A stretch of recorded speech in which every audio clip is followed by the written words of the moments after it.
Hello and welcome to Crossing Bridges. Ladies and gentlemen, my guest today is Scott Priest, an acclaimed international tenor who has performed in major theaters throughout the world and has brought so much delight to audiences with his heavenly voice. Today you will have an opportunity to hear Scott Priest sing for you. But before doing so, I would like to say a few words about him and then talk to him in order for you to get to know Scott Priest as well as I do. Scott has performed in major opera houses throughout this country and the world. He has performed as lead roles in Puccini, Madame Butterfly, Verdi, Mozart, La Bohème, and so forth and so forth. The list goes on, but I'll have Scott expand on them as I begin to talking to him. So without any further ado, it's my pleasure to welcome my dear friend, Scott Priest, to the show. Scott, welcome to the show. It's a pleasure to be here. Thank you for having me. It's an honor to have you. Your extensive background is so amazing that takes days to expand on, but I just want briefly, for the benefit of audiences, to get to know Scott Priest as I know. Let us go back into your childhood, where you were born, and what led you to become an international tenor as you are today. Well, I've sung my entire life. I was born into a home where both of my parents sang, my two older sisters sing, and so as long as I can remember, I've been singing. And it's always been a part, and I kind of think I had a mindset that I thought everyone could sing. But I also played a lot of sports growing up, and so I played sports in high school, and it wasn't until really my junior year of high school that I needed an elective. And so I went to the chorus teacher and I said, you know, I'd like to be part of the chorus, and I sang for her. And she literally punched me in the arm and she said, "Where have you been?" And from that point, I didn't realize maybe the ability that I had, because I just thought everybody could sing. And so I sang and did a lot in the high school. But then she brought me to the New York State. It was an all-state competition, and I sang for and against all the other high school juniors and seniors, and I actually received the highest ranking of any high school student in the history of New York State. Amazing. And so from that point, I started to go into music and pursue that, and I actually went to college and actually was thinking of going into ministry, and there was this constant battle going on between whether I should go into ministry or whether I should go into music. And then I went into ministry first, and right around 30 years old, I decided, you know, I really want to take a break for this and see, because I don't want to be a 75-year-old man and look back and wonder, could I have done this? So I found a voice teacher in the Washington, D.C. area where I was living at the time, and I auditioned for Les Miserables, and the rest just opened up. And then I, from there, did a lot of opera and did a lot of work in D.C., and from there it just progressed into New York and Chicago and different places, and then internationally. Well, I've had the pleasure of knowing you for a number of years. Also have heard you sing, which, as I said, you really have a heavenly voice that God has blessed you with. Thank you. You have also honored me to performing in a couple of my concerts. And for the benefit of the viewing audience, you're going to be doing, again, honoring me in the next 3 concerts upcoming, which will let the audiences know. But Les Miserables, which was really the beginning of a highlight of your career that opened up doors for you, you also played recently Les Miserables as the lead role of Jean Valjean. Yes. And you did a magnificent performance, because to really have these lead roles, you also have to be a great actor, natural actor, and you have that ability, not only with your dynamic posture, your voice, you blend into a fantastic performer. Oh, So I thank want to you. congratulate you once again, because you perform 2 weeks to sellout crowds every night, and you received standing ovations after standing ovations, so congratulations. Let's talk about some of your other performances that you have done. Sure. What was some of the major lead roles that you felt was really fit for you? Like, say, let's talk about La Bohème, for example, and then talk about Verdi and Madame Butterfly, Puccini. La Bohème is a Puccini, and it was an incredible experience. The role of Rodolfo, which is this poet, romantic, and it's a bit demanding in that you're on stage from the very beginning to the very end. And so learning a role in a different language, the memorization, there's an enormous amount of work involved, and sometimes people, they'll see a production and they'll say, I want to do that, but really what they're seeing is only maybe 3% of what really goes on, and it's the best part, but the other 97% is really difficult work. It's very, very hard. I did a lot of work in the Baltimore area, which is interesting with what's going on in Baltimore today, as we sit here.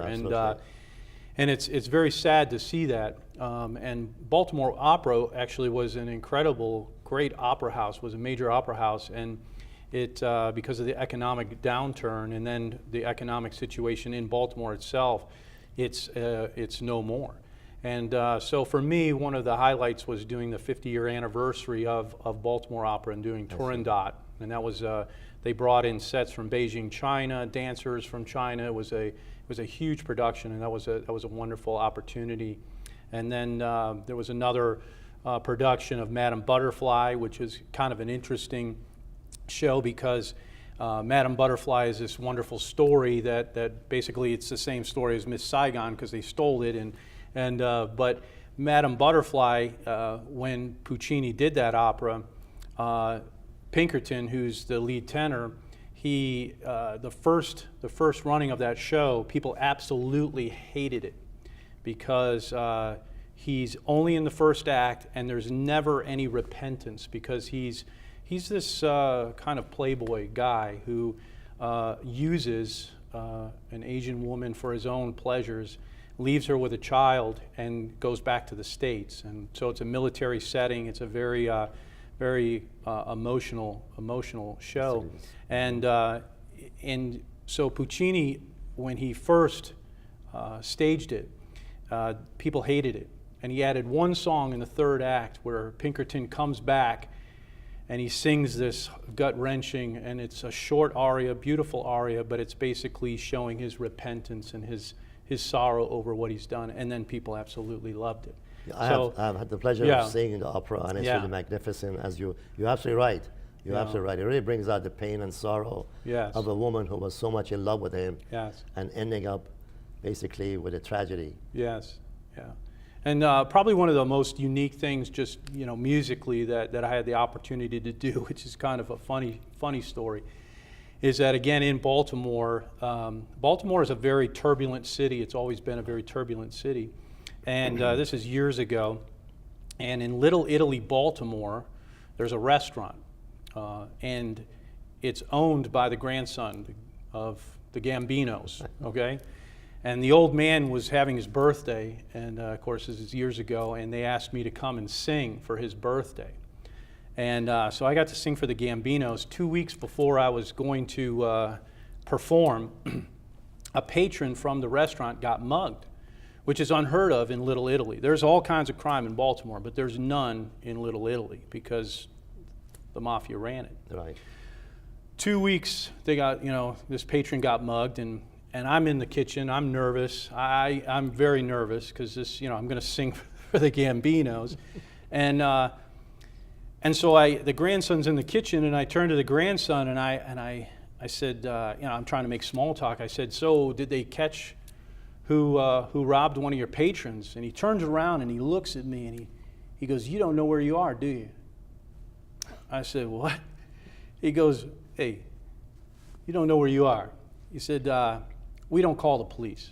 He goes, well, let's just say that guy will never mug anybody again.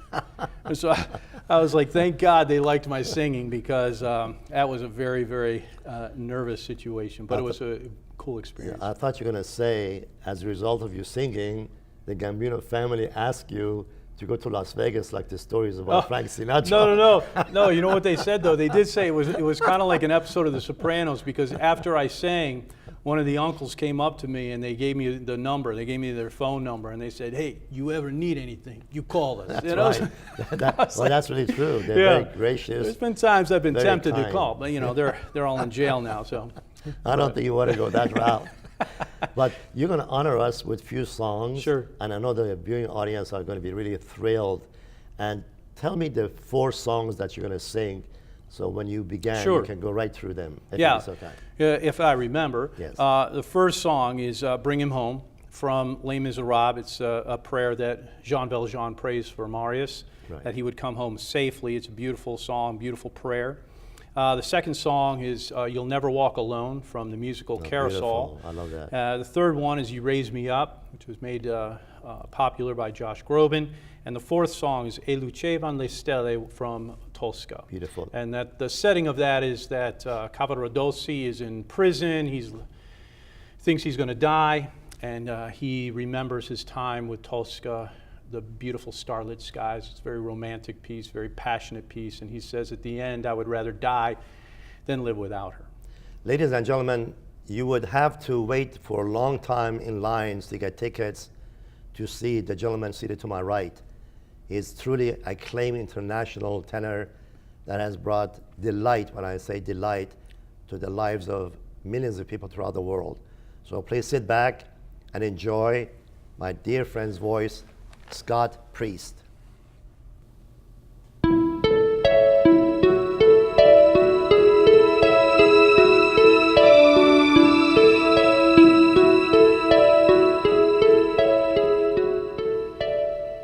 God on high, hear my prayer. In my need, you have always been there. He is young, he's afraid. Let him rest,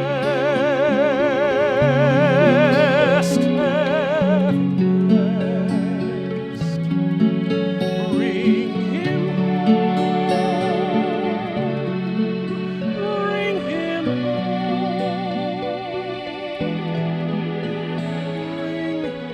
home. He's like the sun I might have known if God had granted me a son.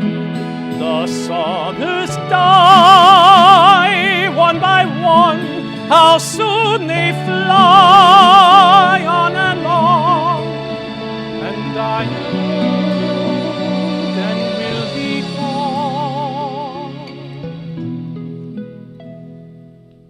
Bring him peace, bring him joy.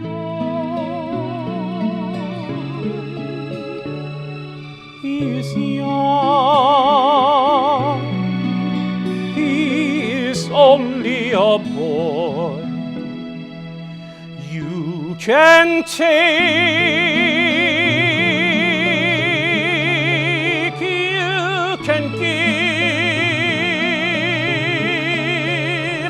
Let him be, let him live. If I die, let me die.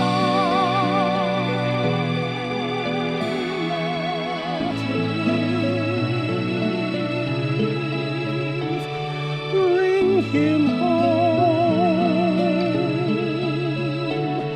bring him home, bring him home.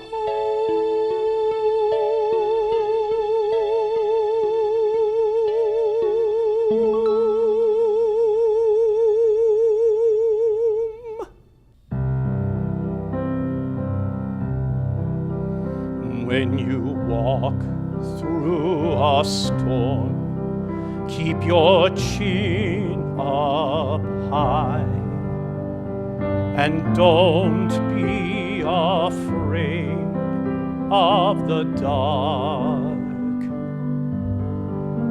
At the end of the storm is a golden sky and the sweet silver song of a lark. Walk on through the wind, walk on through the rain, though your dreams be tossed and blown. Walk on with hope in your heart, and you'll never walk alone. You'll never walk alone.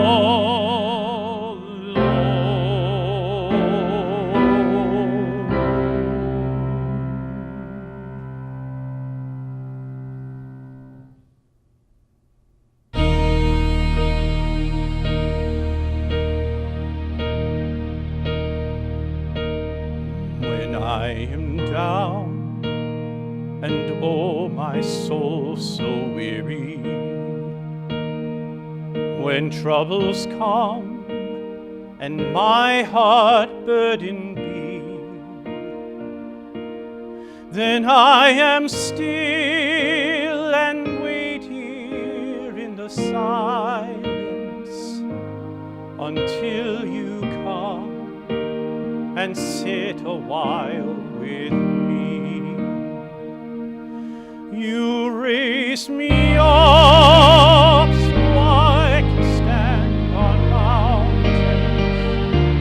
You raise me up to walk on stormy seas. I am strong when I am on your shoulders. You raise me up to more than I can be.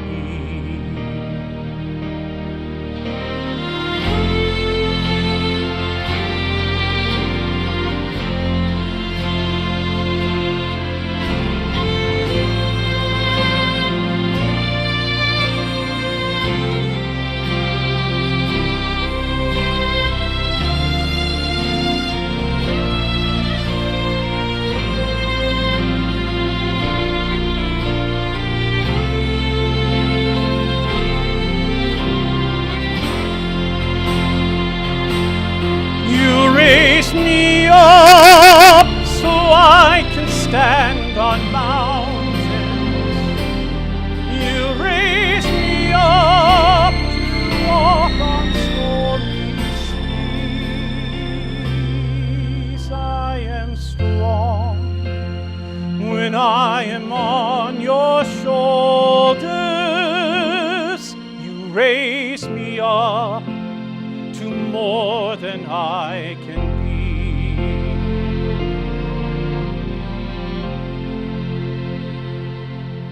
You raise me up so I can stand on mountains.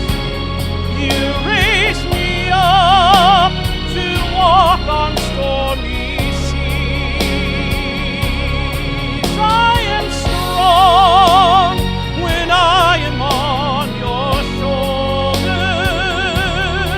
You raise me up to more than I can be. You raise me up so I can stand on mountains. You raise me up to walk on stormy seas. I am strong when I am on your shoulders. You raise me up to more than I can be.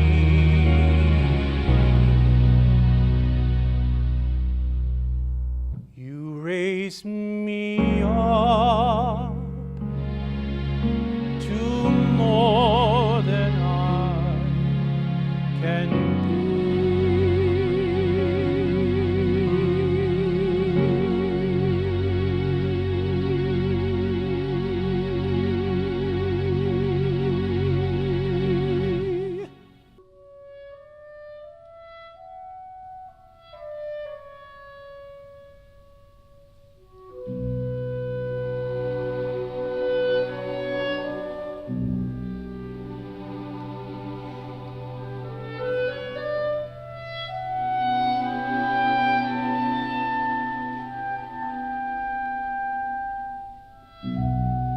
e lucevano le stelle.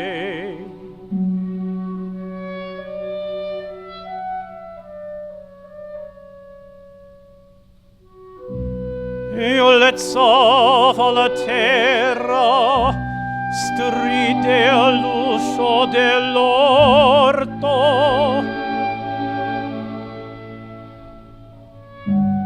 E un passo sfiorava l'arena.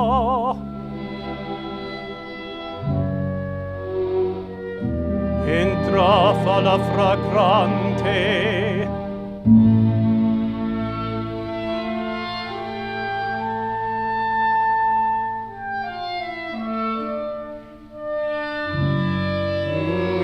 cadea fra le braccia.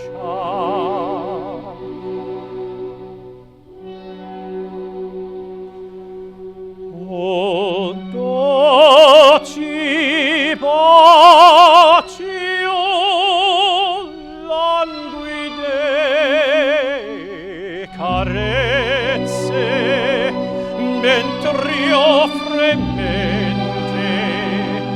le belle forme di scioglie io davveri.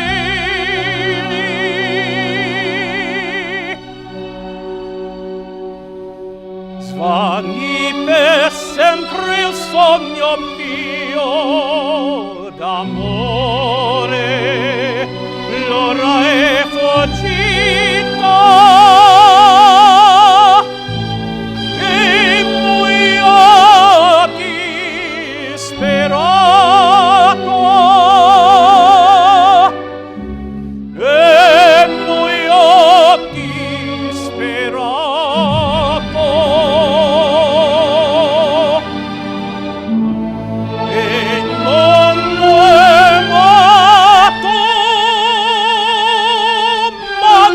La vita, tanto la vita.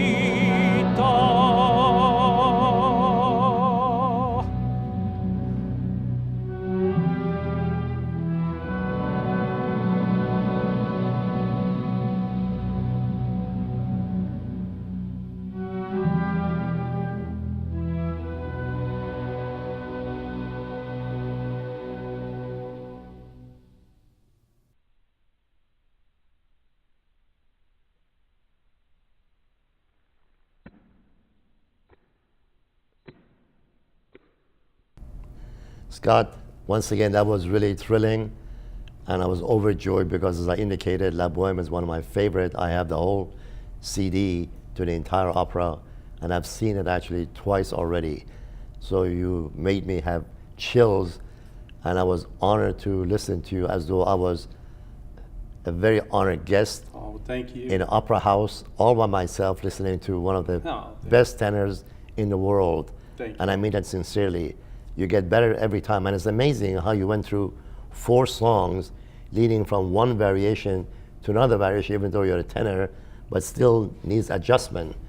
So please expand to me how you went from each song adjusting and then finally going into singing the last Bohème from Madame Butterfly. Well, the most important when you sing is technique, and there's a lot of work going on, and it shouldn't look like it, but technique is really, really important because it'll see you through. There's a lot of people who sing, but if they don't have technique, Pavarotti was probably one of the best technicians, right. And he sang bel canto, which means beautiful voice, and he sang the old school Italian way, and my teacher, who's Seth Riggs, he teaches that method, and it's really helped me, and my voice is continuing to improve even as I'm getting older. So that's good. I want to sing well into my 80s and still sound like a young man. So well, can I assure you're going to be singing? I might not look like a young man, but at least I'll sound like you're one. You're going to sing through 100 years because that would be people great. Need you. You bring so much joy